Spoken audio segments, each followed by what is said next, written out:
Okay, well, now that we got the old folks out of the way, bless them.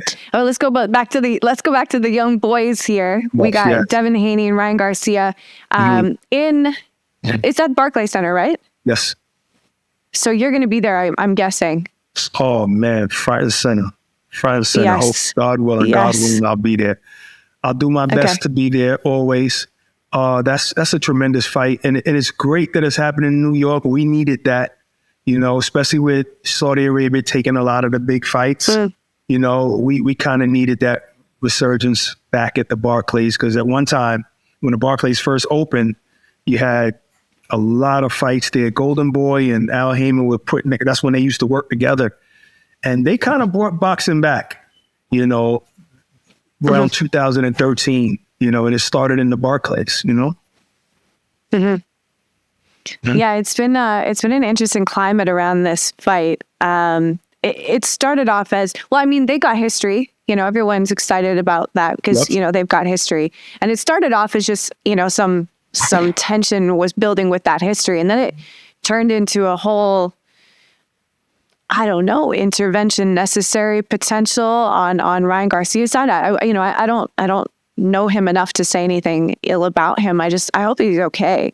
I think there's a lot of things that can happen to a young fighter at his level of fame, and whatever he's getting himself into. Do you think that he is going to be ready for this with everything that's going on? What's your opinion on it? Well, it's tough to really know what's going on,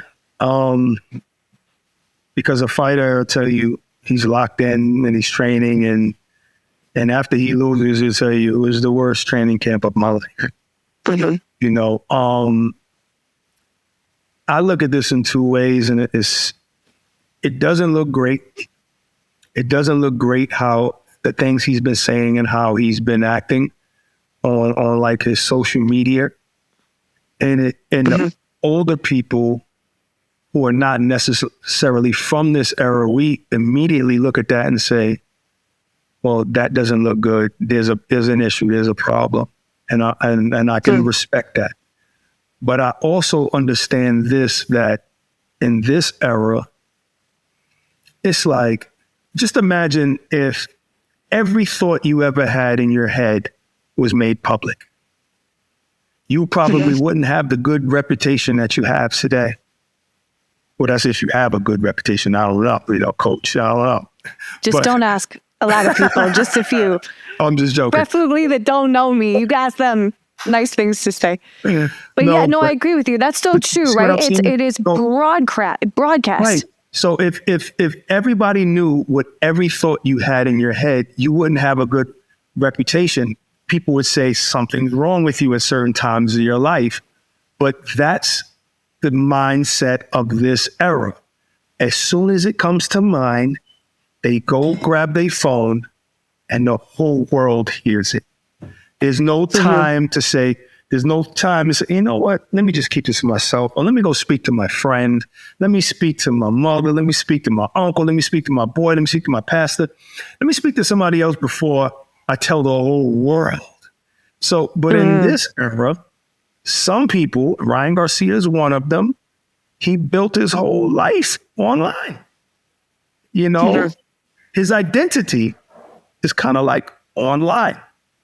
Part of his identity is online. So that's a habit for them. So we get to see his bad moments. But everybody has bad moments. But we get to see his bad moments, and we get to see his every single thought. And that's not going to look good all the time. And some of this stuff he's saying is trolling. Maybe it is, maybe it's not. So to be ready for somebody as disciplined as Devin Haney, I don't know. I know one thing though, Ryan is a legit fighter.